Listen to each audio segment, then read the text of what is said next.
भर्गो देवस्य धीमहि धियो यो नः प्रचोदयात्। और जो भी श्रीफल और पुष्प लेकर आए उनसे भी निवेदन है कि बाबा का स्वागत करें।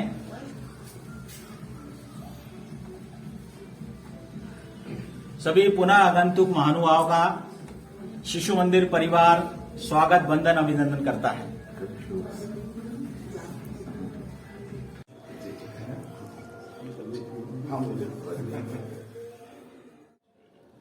विघ्न विनाशक मंगल मूर्ति भगवान श्री गणेश जी का स्मरण करते हुए,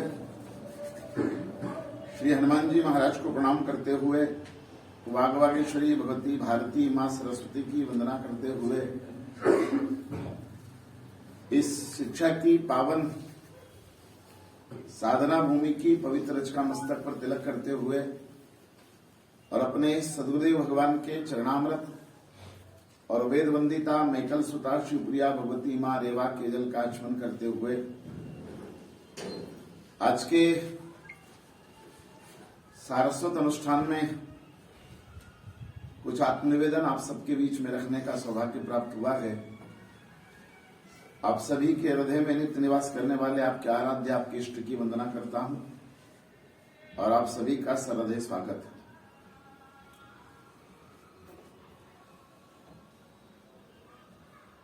भारतीय संस्कृति में पशु और मनुष्य के बीच भेद का एकमात्र जो कारण माना गया वो कारण माना गया संस्कार। और आज उसी विषय को लेकर थोड़ी सी चर्चा करेंगे, लेकिन आरंभ में निवेदन कर दूं कि कल हम सबने लोकतंत्र का महापर्व गणतंत्र का उत्सव मनाया। जब कल हम 73वां गणतंत्र मना रहे थे तब एक बात बार बार ध्यान आ रही थी कि हम स्वतंत्रता के बाद गणतंत्र नहीं हुए। यह ऐतिहासिक और राजनीतिक सत्य हो सकता है, लेकिन सांस्कृतिक सत्य नहीं है।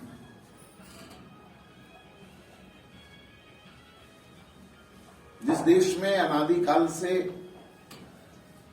गणानान्त्वा गणपतिगुम हवामहे प्रियाणान्त्वा प्रियपतिगुम हवामहे निधीनान्त्वा निधिपतिगुम हवामहे की ऋचाएं गाई गई हो, वो देश 1952 में आकर गणतंत्र होता, ये बात समझ में नहीं आती। जिस राष्ट्र में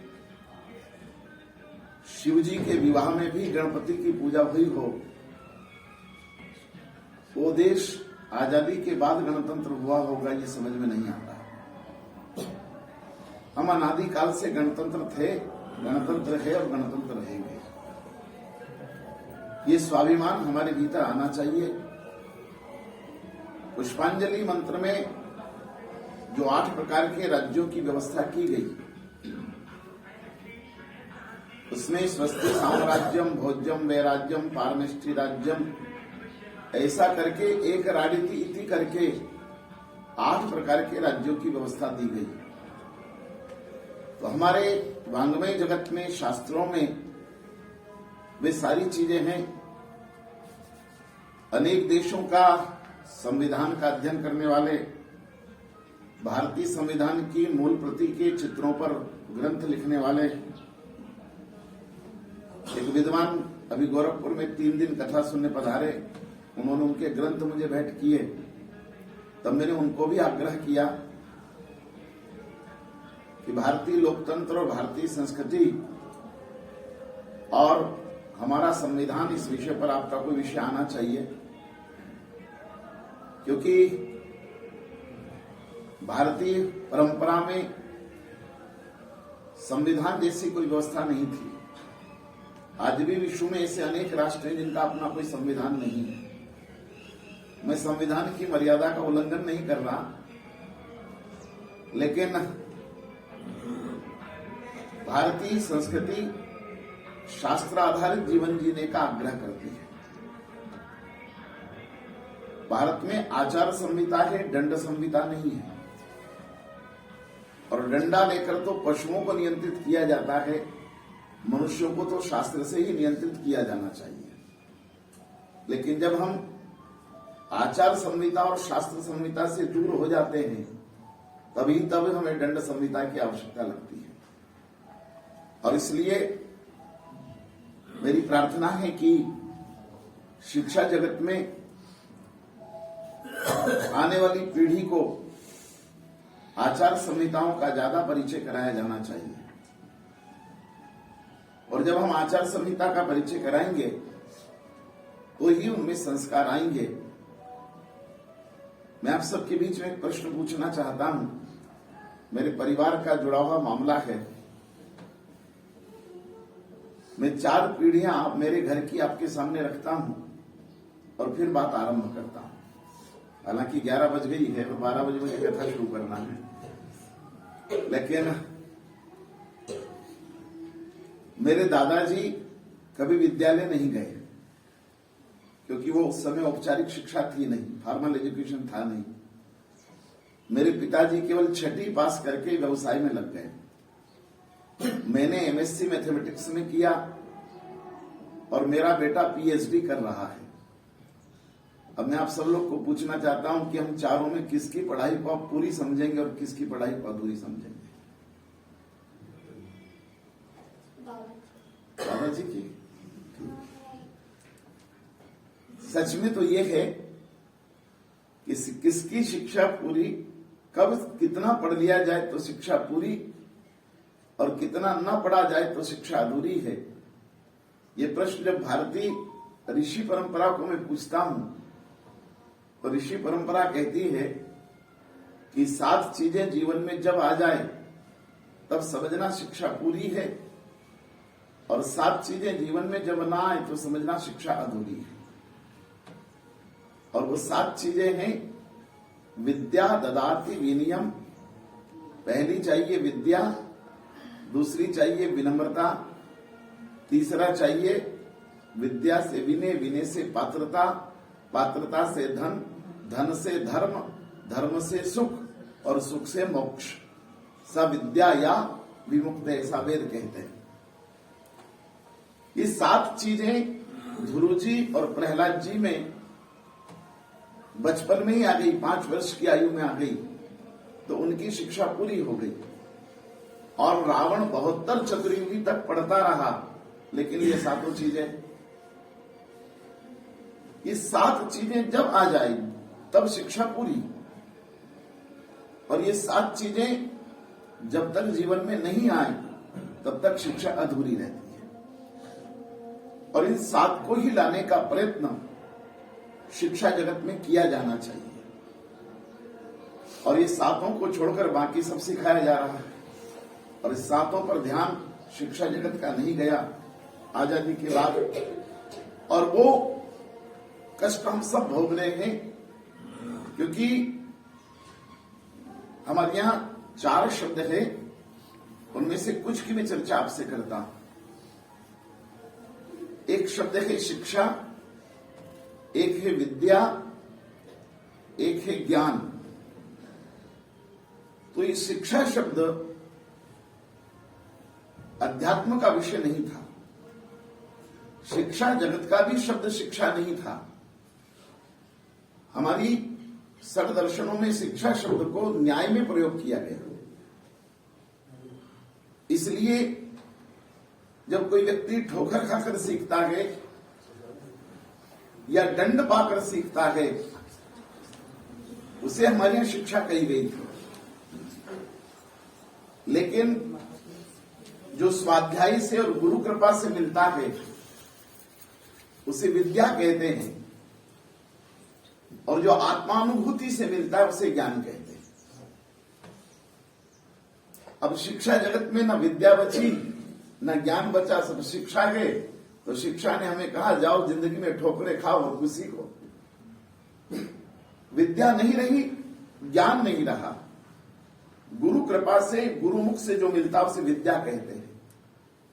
आत्मानुभव से जो मिलता उसे ज्ञान कहते हैं। और उन विद्या और ज्ञान दोनों पक्षों की अवहेलना कर दी गई और सारा तंत्र शिक्षा पर आकर खड़ा कर गया। और इसलिए शिक्षा में जिस संस्कार की आवश्यकता थी, उस संस्कार किसे कहते हैं, वो वहां मैं लाना चाहता हूं। और उसे मूलभूत समझना। हो सकता है आज कुछ आपकी भावनाओं को मैं आहत कर दूं, लेकिन मुझे क्षमा करना। मैं सत्य कहने का पक्षधर रहा हूं। शेर मांस खाता है, वो मांसाहारी है। उसे आप लाख कोशिश करो कि शाकाहारी हो जाए, नहीं होगा। शेर भूखों मर जाएगा, लेकिन घास नहीं खाएगा। खरगोश 100% शाकाहारी है, वो मांस नहीं खाएगा, भूखों मर जाएगा।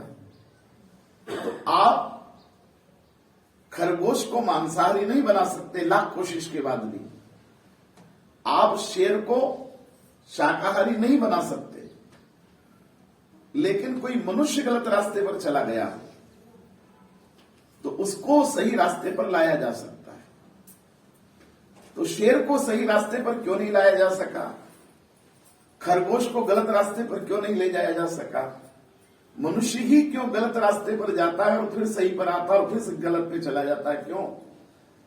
बोले 84 लाख योनियों में मनुष्य ही ऐसा जीव है, बाकी सब अपनी प्रकृति में जीते हैं। भूख लगना प्रकृति है। शेर को भी भूख लगती है, खरगोश को भी भूख लगती है, मनुष्य को भी भूख लगती है। और उस भूख को बुझाने के लिए शेर अपने ढंग से, अपनी प्रकृति से अपना भोजन ढूंढता है। खरगोश अपनी प्रकृति से अपना भोजन ढूंढता है। उसकी प्रकृति में आप परिवर्तन नहीं कर सकते। लेकिन मनुष्य की प्रकृति में परिवर्तन किया जा सकता है, और जिसकी प्रकृति में सकारात्मक परिवर्तन किया जा सके उसी को संस्कृति कहते हैं, उसी को संस्कार कहते हैं। इसलिए नीति का एक श्लोक बहुत बड़ा है, ना अभिषेको ना संस्कारो क्रीते मृगः। मृग यानी शेर। तो शेर का ना तो राज्याभिषेक किया जा सकता है और ना शेर को कोई संस्कार। शेर जंगल का राजा जरूर है, लेकिन अपने आतंक के कारण है, अपने संस्कार के कारण राजा ठीक है, अपनी अपनी क्षमताओं के कारण है, सामर्थ्य के कारण राजा है, संस्कार के कारण राजा। इसलिए ना अभिषेको ना संस्कारो क्रीते मृगः। आप शेर को संस्कार नहीं दे सकते। और इसलिए संस्कार में संस्कृति है और बाकी सब जीव अपनी प्रकृति में जीते। मुझे क्षमा करना, हमारे यहां नीति शास्त्र में पेड़ों को बड़ा परोपकारी माना गया, नदियों को उपकारी माना गया, लेकिन मुझे क्षमा करना, पेड़ फल इसलिए देता है कि उसके पास खाने की व्यवस्था नहीं। खाने की व्यवस्था होती और फिर दे देता तो परोपकार होता। मेरे पास जो धन है उसे भोगने का सामर्थ्य है, लेकिन फिर भी मैं परोपकार में दे दूं, ये मेरा संस्कार है। और उदाहरण बताओ, मैं भोजन करने बैठा, मेरे बाजू में आप बैठे और मुझे गुलाब जामुन रख दिया गया और मुझे डायबिटीज है और फिर मैं आपको दे दूं, तो बोलो मजबूरी में दिया कि संस्कार में दिया? मैं और डायबिटीज नहीं होती तो देता मैं नहीं। तो कोई डायबिटीज वाला आपकी तरफ रबड़ी की प्लेट कर दे तो बोलो मजबूरी है कि परोपकार है? और आपको डायबिटीज नहीं है फिर भी आप किसी को दे दें, ये अंतर है प्रकृति और संस्कृति। डायबिटीज वाला किसी को देता है। यही पेड़ के पास खाने की व्यवस्था नहीं थी, नदी के पास पीने की व्यवस्था नहीं थी, इसलिए नदी ने पानी बहा दिया, इसलिए पेड़ों ने फल गिरा दिए। लेकिन मनुष्य था जिसके पास भोगने का पूरा सामर्थ्य था, लेकिन स्वयं न भोगकर दूसरे को दिया। यही संस्कार कहलाता है। ये मूलभूत अंतर है। और इसलिए इस मूलभूत अंतर को समझना, इसी को संस्कार कहते हैं। जब हम अपनी आवश्यकताओं को गौण कर लें और अपनी निजी आवश्यकता को गौण कर, मैंने बहुत बार कहा है, दान भी 3 भाग होते हैं। और आप माताएं बैठी हैं, मुझे क्षमा करना, दान भी 3 तरह से होता है। एक तो अनावश्यक का दान करना, आपके घर में कोई चीज काम नहीं आ रही है, उसका आप दान कर दो, वो अनावश्यक है। लेकिन अनावश्यक का भी दान बहुत कम करते हैं लोग। गाय को भी या कुत्ते को भी रोटी तब डालते हैं सब्जी जब वो दुर्गंध मारने लगती, तब तक तो घर में रखी रखते कि नहीं, शाम को खा लेंगे, कल खा लेंगे, फ्रिज में रख दो। और जब तक बदबू न देने लग जाए तब तक तो देने की हिम्मत ही नहीं होती। इसलिए कुछ लोग दान करते हैं अनावश्यक का, कुछ लोग दान करते हैं अतिरिक्त में से। मेरे पास एक्स्ट्रा है, उस एक्स्ट्रा में से मैं दान कर दूं, वो दान भी नहीं है। एक दान करता है अनावश्यक का, आपके पास कपड़े पड़े हैं फालतू है, बर्तन पड़े हैं फालतू है, कूलर नया आ गया, पुराना कूलर घर में जगह घेर रहा था, आपने किसी गरीब को दे दिया, तो ये मत समझना कि आपने बहुत बड़ा परोपकार कर दिया। परोपकार की श्रेणी में आएगा, मैं उसे मना नहीं करूंगा, लेकिन आप अपनी पीठ नहीं थपथपा सकते उसको। आपने उसकी आवश्यकता को देखकर नहीं दिया है, आपके घर में जगह चाहिए थी इसलिए आपने उसको दिया। इसलिए अनावश्यक में से दान करना एक विषय है, अतिरिक्त में से दान करना दूसरा विषय है कि अनावश्यक तो नहीं था लेकिन मेरी आवश्यकता से ज्यादा था इसलिए मैंने दे दिया, ये अतिरिक्त में से आवश्यकता है। लेकिन तीसरा, अपनी निजी आवश्यकता में से दान देना। रंती देव को इसलिए पूजा गया कि 52 दिन से भूखा था और हाथ में रोटी का एक टुकड़ा था, तब भी कोई मांगने आ गया तो रंती देव ने दे दिया। 52 दिन से भूखा था रंती देव और एक टुकड़ा मिला था उस दिन कहीं, और उसे भी कोई मांगने आ गया तो। इसलिए मेरी प्रार्थना है, अपने परोपकार को, अपने परमार्थ को वहां तक ले जाना कि मैं अनावश्यक का दान नहीं करूंगा, मैं अतिरिक्त का ही दान नहीं करूंगा, मैं अपनी आवश्यकता में से दान करूंगा। मुझे बताइए कि कौशल्या जी के पास कितने बेटे थे? एक ही बेटा था, और विश्वामित्र मांगने आए तो दिया कि न दिया, और 14 साल के लिए कैकेयी ने मांगा तो दिया कि न दिया। कौशल्या के पास 100 बेटे नहीं थे, गांधारी के पास 100 बेटे थे, कौशल्या के पास एक बेटा था। 100 बेटे की मां होकर भी गांधारी निंदनी बनी रही तो निंदनी बनी रही, और एक बेटे की मां होकर भी कौशल्या पूजनीय हो गई तो हो गई। तुलसी को कहना। और इसलिए ये जो मूलभूत अंतर है, इस मूलभूत अंतर को संस्कार तक ले जाना पड़ेगा। एक बहुत गहरे प्रश्न की बात आपसे करना चाहता हूं आज। उज्जैन में मैं एक बार था और कुछ महिलाएं मुझे मिलने आई, और उसमें से एक बहन जी ने मुझे कहा कि पंडित जी, ये हमारे साथ एक बहन जी हैं, ये अपने नाम के साथ सरनेम नहीं लगाती।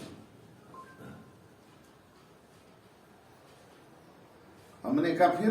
बोले अपने पति का नाम लगाती है। तो ये ठीक करती है कि गलत करती है? मैंने कहा ये उनका विषय, उनसे पूछो, मेरा क्या विषय इसमें। बोले नहीं आप बताइए। तो मैंने कहा उन्हीं से पूछ के मैं बता देता हूं। मैंने उनको पूछा कि बहन जी ये मामला क्या है? बोले पंडित जी मेरा नाम अलका माधव है, मैं बचपन में जब पढ़ती थी तब मेरा नाम अलका तिवारी हुआ करता था। ससुराल गई तो त्रिवेदी परिवार में शादी हुई तो अलका त्रिवेदी हो गई, लेकिन मैंने त्रिवेदी लिखने की बजाय माधव लिखना शुरू किया। हमने कहा क्यों? बोले मेरे पति का नाम माधव प्रसाद है इसलिए। तो मैंने कहा आपने त्रिवेदी छोड़कर माधव क्यों लिखना शुरू किया? बोले जब सीता के साथ राम लिखा जा सकता है, राधा के साथ कृष्ण लिखा जा सकता है, लक्ष्मी के साथ नारायण लिखा जा सकता है, सची के साथ इंद्र लिखा जा सकता है, गौरी के साथ शंकर लिखा जा सकता है, तो अलका के साथ माधव लिखने में क्या दिक्कत है? इनका ठीक है, कोई दिक्कत नहीं, लिखिए। उन्होंने मुझे पूछा कि आप बताइए आप क्या समझते हैं। मैंने कहा कि ये प्रश्न मेरे पास पहली बार नहीं आया, विद्यार्थी जीवन से मेरे मन मस्तिष्क में प्रश्न घूम रहा था और आज आपने उसका उत्तर देने का अवसर मुझे दे दिया। टीवी जब ब्लैक एंड व्हाइट हुआ करती थी तब एक समाचार वाचिका हुआ करती थी, आप सबने भी उनको देखा होगा, बड़ी दर्शनी भी थी और श्रवणी भी थी वो। उनका नाम शोभना जगदीश हुआ करता था, बड़ी अच्छी समाचार वाचिका थी, पहली पीढ़ी की समाचार वाचिका दूरदर्शन की। तो उनका भी नाम शोभना था, पति का नाम जगदीश था। आकाशवाणी पर जब मैं जाया करता था तब एक नाम मेरे सामने वहां भी आया करता था। उद्घोषणा के लिए जब मैं आकाशवाणी में गया तो एक नाम मेरे सामने आया था, सतीश रंजीत। तो वो भी पति पत्नी का ही नाम हुआ करता था। तो मैं सोचता था कि परंपरा कहां तक ठीक है, और आज आपने मुझे पूछ लिया कि अलका माधव। और तब मैं एक बात कहता हूं, सावधानी से सुनिएगा। एक दिन विदुर गए थे गांधारी के पास और कहा, भाभी जी प्रश्न पूछना चाहता हूं, पूछो। दुर्योधन आपको क्या कहता है? बोले मां। और युधिष्ठिर आपको क्या कहता है? बोले मां। आप युधिष्ठिर को क्या कहती हो? बोले बेटा। दुर्योधन को क्या कहती हो? बोले बेटा। तो जब दोनों आपको मां कहते हैं और आप दोनों को बेटा कहती हो, तो योग्य और बड़े बेटे युधिष्ठिर को राजा बनाने में क्या दिक्कत है? आप उस दुराचारी दुर्योधन को राजा क्यों बनाना चाहते? तब गांधारी का उत्तर सुनना। गांधारी कहती है कि विदुर जी ठीक कहते हो, दोनों मुझे मां कहते हैं, मैं दोनों को बेटा कहती हूं, लेकिन अंतर इतना है कि दुर्योधन मेरी कोख का बेटा है, 9 महीने उसे गर्भ में रखा है, प्रसव की पीड़ा सहन करके जन्म दिया है, अपने वात्सल्य ममता से अपनी छाती का खून को दूध बनाकर पिलाया है, इसलिए उसके प्रति मेरा नेह ज्यादा है, क्योंकि दुर्योधन मेरी कोख का बेटा है, युधिष्ठिर मेरी कोख का नहीं, मेरी कुल का बेटा है।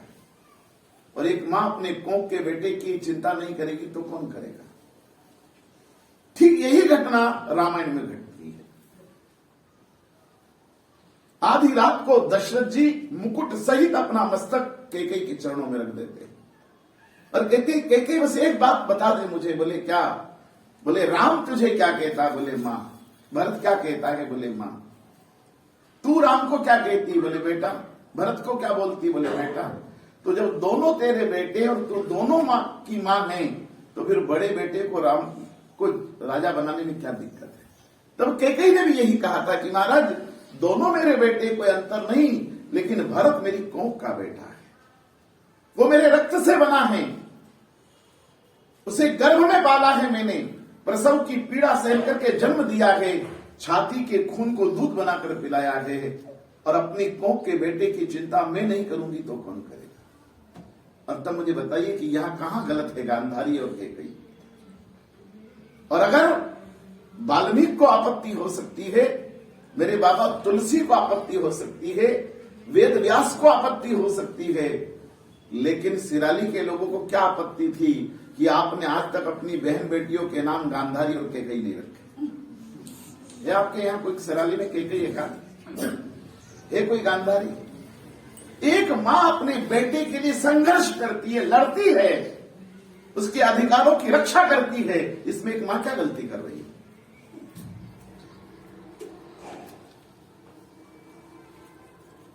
फिर आपने क्यों नहीं रखे अपनी बेटियों के नाम गांधारी और कैकेयी?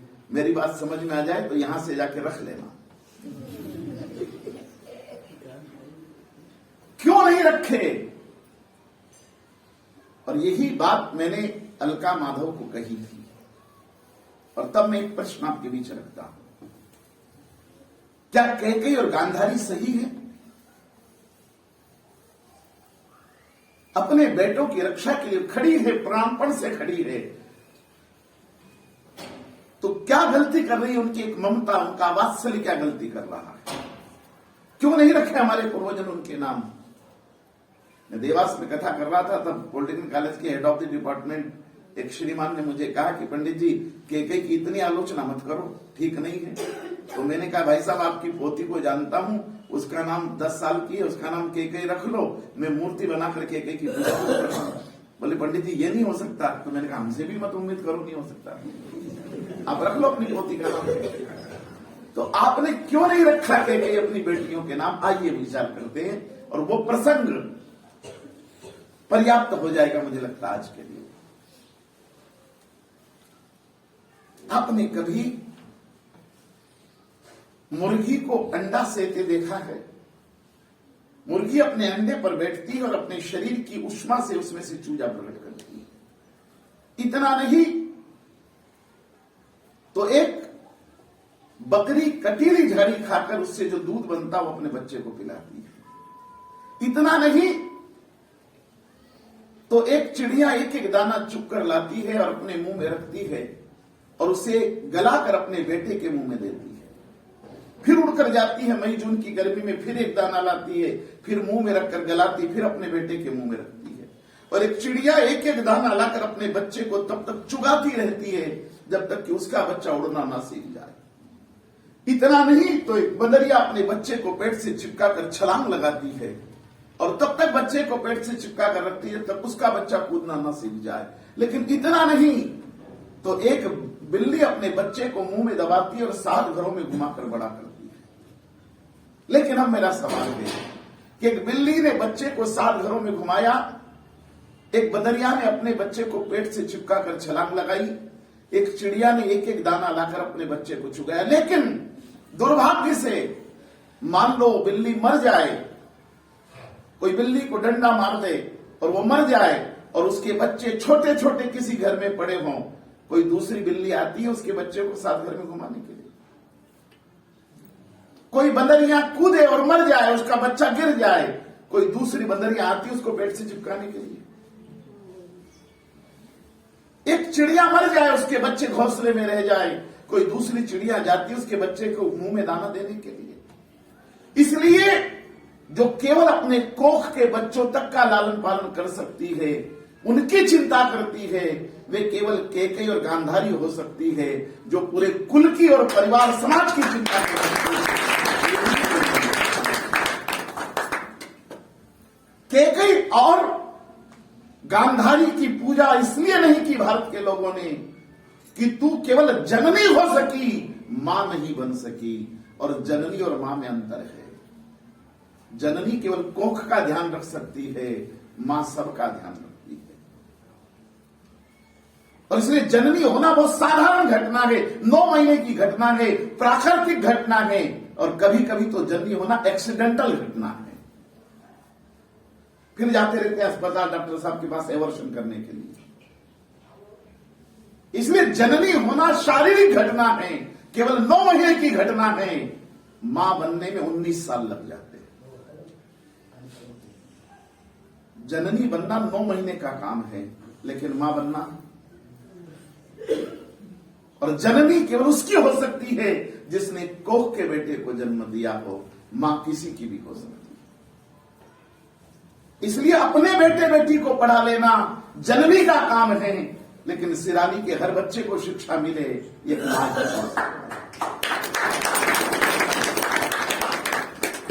मैं कथा में था, एक जगह चाय पीने गया तो मुझे बड़ा गौरव से एक देवी कह रही थी, पंडित जी मेरा एक बच्चा तो डॉक्टर है, एक इंजीनियर है। मैंने कहा बधाई। बोले मेरे जेठ जी के बच्चे तो अंगूठा छाप रहे गए सब। तो मैंने कहा आपने कोई प्रयत्न किया? बोले मैं क्यों प्रयत्न करूं, मेरे बेटे की चिंता करूं कि उनके बेटे की चिंता करूं? उनके बेटे बेटी की चिंता वो करे, मेरे बेटा तो डॉक्टर इंजीनियर हो गया। मैंने कहा भाभी जी आपको बिल्ली कहूं कि कुत्ती कहूं?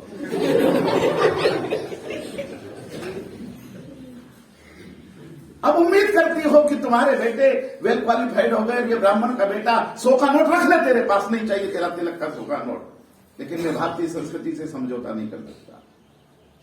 तुम्हारे 100 रुपए के नोट और 20 रुपए के नारियल में तुम्हारी प्रशंसा करके शाम मनावत नहीं जाएगा तुम्हारे घर से। अपने बेटों तक की चिंता तो दुनिया कर लेती है सदा। और मां कितना बड़ा तत्व है। राम और लक्ष्मण दोनों एक ही आयु के, एक ही दिन जन्म हुआ राम लक्ष्मण का, और सीता जी राम जी से छोटी है। तो मुझे बताओ कि लक्ष्मण से बड़ी होगी कि छोटी होगी? एज में तो छोटी, और वो छोटी एज में लक्ष्मण उन्हें क्या कहते हैं? इसलिए मां उम्र का सवाल नहीं है, मां समर्पण, विचार और कर्तव्य का नाम होता है।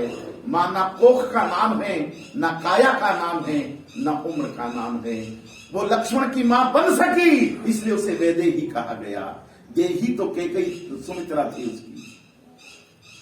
देह से जननी बना जा सकता है, मन से मां बना जा सकता है। देह से जननी तक बना जा सकता है, लेकिन मन से। इसलिए विराट करना अपने मन को, बड़ा करना मन को।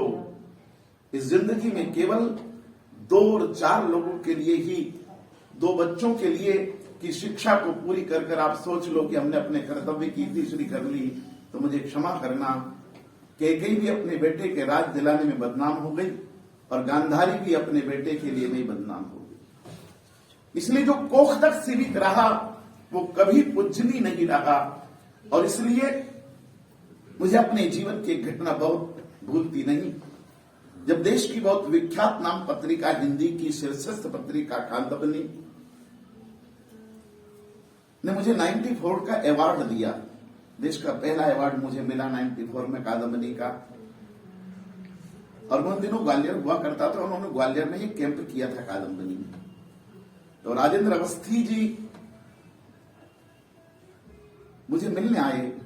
मैं विद्या भारती के कार्यालय में रहता था, तो मैं उस समय शौचालय साफ कर रहा था। वो स्वीपर आता था शिशु मंदिर के, ठीक से साफ करके नहीं जाता था, तो मैं उसके बाद में सफाई करता था। तो आए और वही आवाज लगाने लगे, कौन है? तो स्कूल में तो कोई था ही नहीं, मैं अकेला था। तो मैंने कहा आ जाइए भाई सब इधर आ जाइए। बोले श्याम जी मनावत से मिलना है। मैंने कहा मैं ही श्याम मनावत। बोले आप तो शौचालय साफ कर रहे हैं, स्वीपर है कि? मैंने कहा हाँ, हम सब शिशु मंदिर के आचार्य सब होते हैं, एक से पढ़ा भी लेते हैं, शौचालय भी हम साफ कर लेते हैं। बोले आपको कादंबनी ने चयन किया आपके नाम का। मैंने कहा धन्यवाद। और जब मैं तत्कालीन रेल मंत्री समादरणीय सिंधिया जी के हाथों से पुरस्कार ले रहा था, तब मेरी आंख में आंसू थे, मैं रो रहा था। मुझे पूछा गया कि आप कोई आंसू क्यों आ गए इतना बड़ा पुरस्कार लेने के बाद? मैंने कहा मुझे आज एक व्यक्ति की याद आ गई इसलिए मैं रो पड़ा। बोले किस व्यक्ति की याद आई आपको? माता पिता की? नहीं। मैंने कहा क्षमा करना, मेरे माता पिता भी मुझे क्षमा कर दे। आज अवार्ड लेते वक्त मुझे ना मां की याद आई, ना पिता की याद आई, ना भाइयों की याद आई, ना मेरे आचार्यों शिक्षकों की याद आई। वो सब मुझे क्षमा कर देना। उस समय मुझे याद करना था उनको, लेकिन नहीं कर पाया। कोई और एक व्यक्ति याद आ रहा था मुझे। बोले कौन? मैंने कहा मेरे गांव के एक नारायण सोनी मुझे याद आ रहे थे। जब मैं पहली, दूसरी, तीसरी, चौथी में 15 अगस्त और 26 जनवरी पर कविता पढ़ता था, भाषण देता था, तो वो भाषण पर खुश होकर मुझे कभी 1 रुपए का नकदी इनाम देते थे, कभी 1 रुपए की पेंसिल इनाम देते थे। उन्होंने मेरे भाषण और कविता पर वो 1 रुपए का इनाम न दिया होता तो देश का इतना बड़ा पुरस्कार श्याम मनावत को नहीं मिला। उस नारायण सोनी ने, उस व्यक्ति ने जो 1 लोटा पानी 1 रुपए का मेरे बीज में डाला था, वो आज आपके सामने खड़ा है।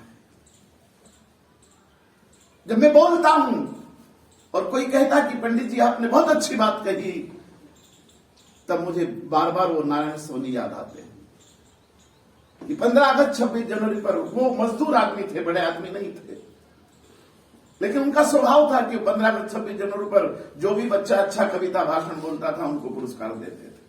और उस समय तो 1 रुपया भी बड़ी बात हुआ करती थी। उस समय 1 रुपया दिन भर की मजदूरी हुआ करती थी। मुझे लगा कि कब कैसे किसी को सींचा जा सकता है, कब कैसे किसी में रोपण किया जा सकता है। और इसलिए मेरी प्रार्थना है कि रात को परमात्मा ने वो सामर्थ्य दिया हो, वो शक्ति दी हो, तो निकलिए अपने घर की सीमाओं से बाहर। सिराली के एक एक बच्चे को अच्छी शिक्षा मिलना चाहिए, सिराली के एक एक बच्चे को अच्छे संस्कार मिलना चाहिए, और वो संस्कार और वो शिक्षा का सबसे बड़ा केंद्र हो सकता है तो सरस्वती विद्या मंदिर हो सकता है, क्योंकि यहां शिक्षा के साथ संस्कार भी दिए जाते हैं। और विद्यालय में जब कभी मैं शिशु मंदिर में गया, अगर किसी कारण से मैं भूला ना हूं, तो मेरे साथ आज तक ऐसा नहीं हुआ कि किसी शिशु मंदिर में जाने के बाद मैंने उसकी देहली की चरणरज माथे से न लगाई। मैं झुक ही जाता हूं और चरणरज लगाता ही लगाता हूं, और उसका एक कारण है। एक बार मेरी मां स्नान कर रही थी घर में, और कोई पर्व था, और मेरी मां बाथरूम में बोल रही थी, हर हर गंगे हर हर गंगे, और गंगा का जो नदियों का श्लोक है वो बोला करती थी, गंगा सरस्वती सिंधु। तो मां स्नान करके आई, तो मैंने कहा मां ज्यादा ठंड थी क्या आज? बोले क्यों? मैंने कहा आज बहुत नदियों के भगवान के नाम ले रही थी।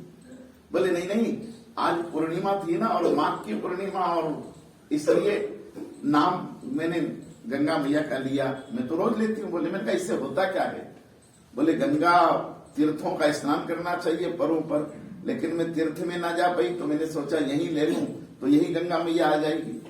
मैंने कहा प्लास्टिक की बाल्टी, प्लास्टिक का मग्गा और नगर पालिका का नल गंगा हो सकता है?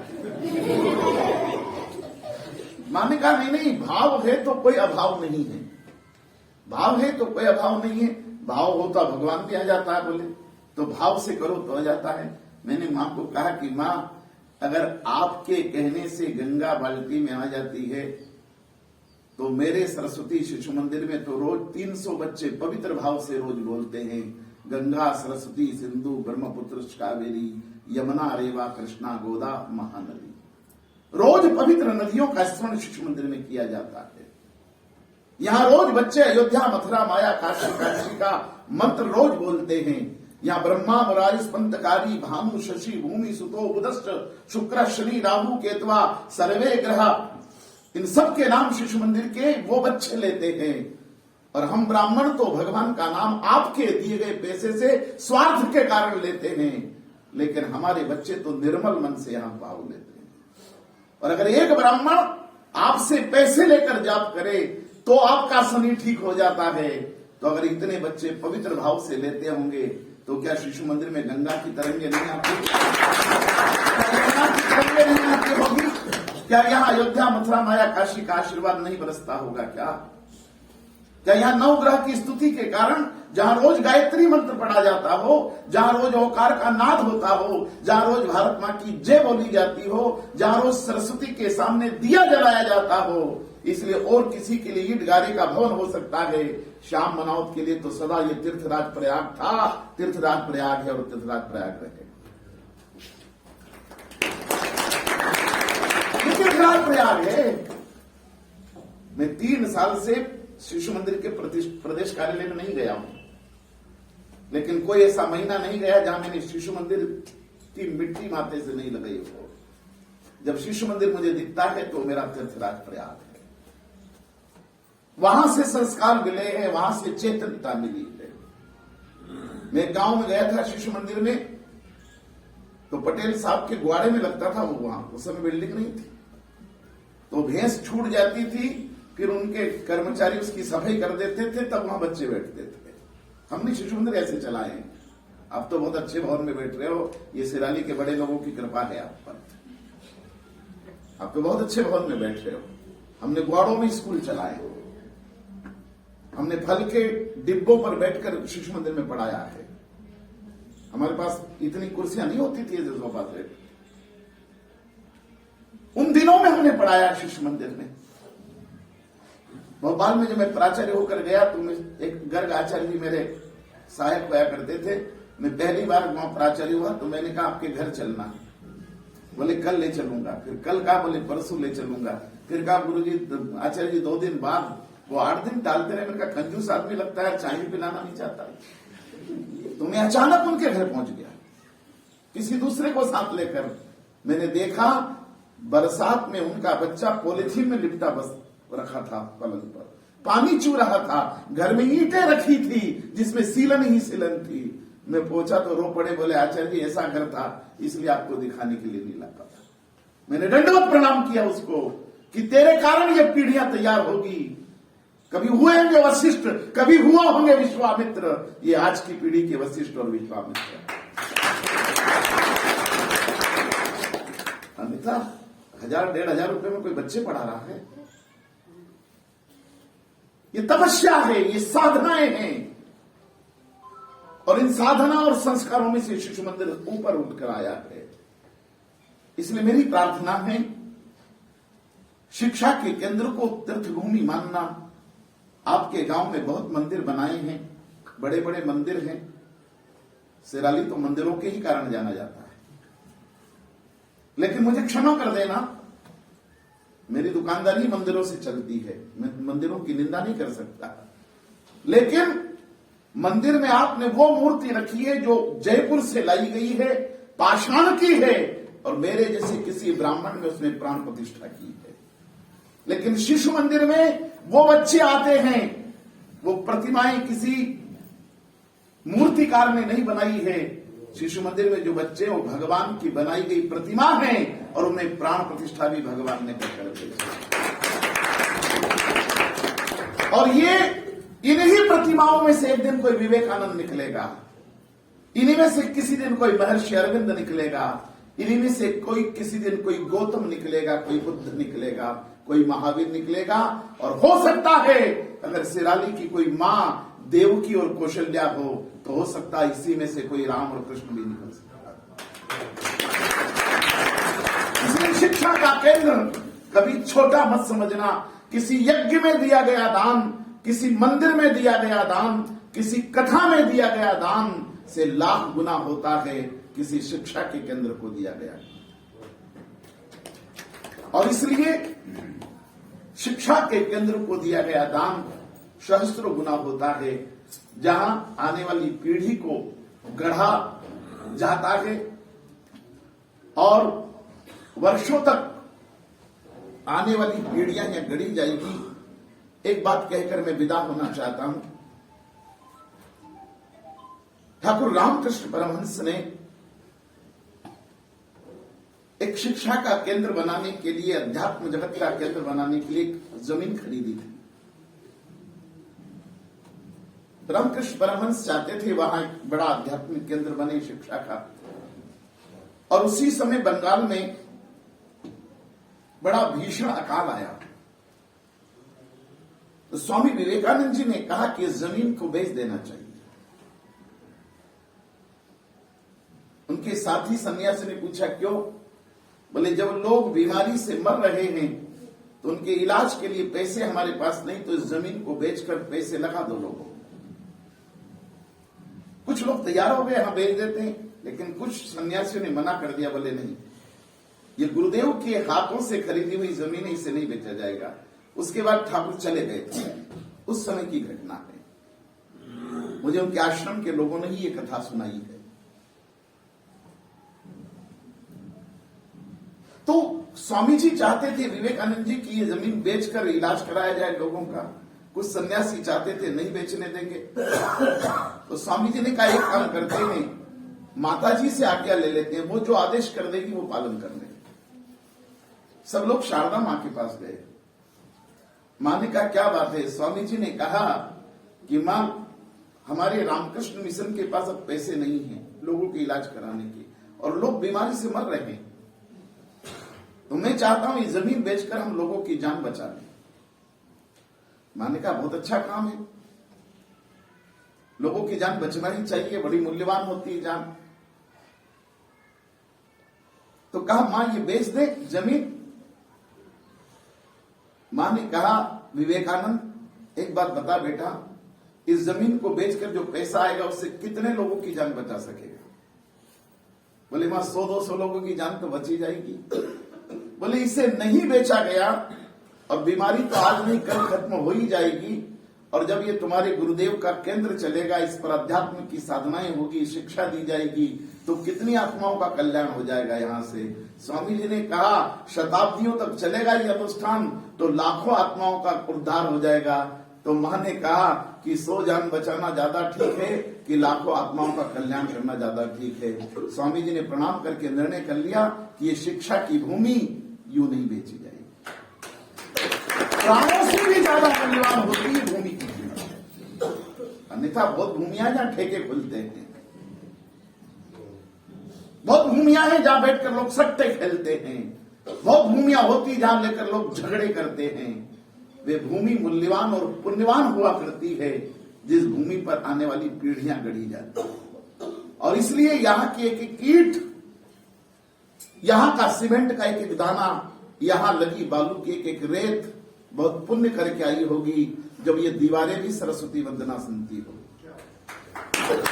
जब ये दीवारें भी गायत्री मंत्र सुना करती होगी, इन खिड़कियों की हवाओं से भी जब वेद की ऋचाएं बाहर जाया करती होगी। इसलिए इसको साधारण मत समझना, ये तीर्थ है, शिक्षा के केंद्र सदैव तीर्थ रहे हैं। अगर तीर्थ नहीं होता शिक्षा का केंद्र, तो यशोदा की गोदी का बेटा कभी सांदीपनी आश्रम में नहीं जाता, और चक्रवर्ती सम्राट के राजमहल का बेटा कभी वशिष्ठ के आश्रम में नहीं जाता। जरूर राजमहलों से और राजभवनों से गुरुकुलों की महिमा ज्यादा ही रही होगी, तब तो ईश्वर भी वहां कुछ लेने जाता है। दशरथ जी के महल में क्या कमी हो सकती है? चक्रवर्ती सम्राट का महल का बेटा भी गुरु की भूमि पर कुछ लेने जाता है, और यशोदा का लाल भी कभी मां की ममता छोड़कर गुरु के चरणों में जाया करता है। यही गुरुकुल और गुरु भूमि की महिमा हुआ कर सकती है। और इसलिए सराली का संपूर्ण प्रबुद्ध वर्ग यहाँ बैठा है। मुझे और इससे ज्यादा कहने की आवश्यकता नहीं है कुछ भी, क्योंकि आप सब इशारों में समझने वाले लोग हैं। जब मैं पिछली बार कुछ प्रार्थना कर कर गया था, उसका बहुत परिणाम मुझे यहाँ दिखाई दिया है। ब्राह्मण का बेटा आज फिर समाज के लिए झोली फैलाता है। मैंने जीवन में अपने लिए कुछ नहीं मांगा, लेकिन शिशु मंदिर के लिए कोई कहे कि मेरा चरण धोकर पी ले, तो उसका चरण धोकर भी पीने को मैं तैयार हूं। मैं कभी शिशु मंदिर के लिए किसी भी स्तर तक जाने को तैयार हूं, क्योंकि आज शामनाव जहां खड़ा है वो केवल शिशु मंदिर की भूमि का परिणाम और उसका आशीर्वाद है। इसलिए शिशु मंदिर के लिए आप सबसे एक बार फिर आग्रह करते करते अपनी वाणी को विराम देता हूं। श्रद्धा और भक्ति से बोलिए भारत माता की।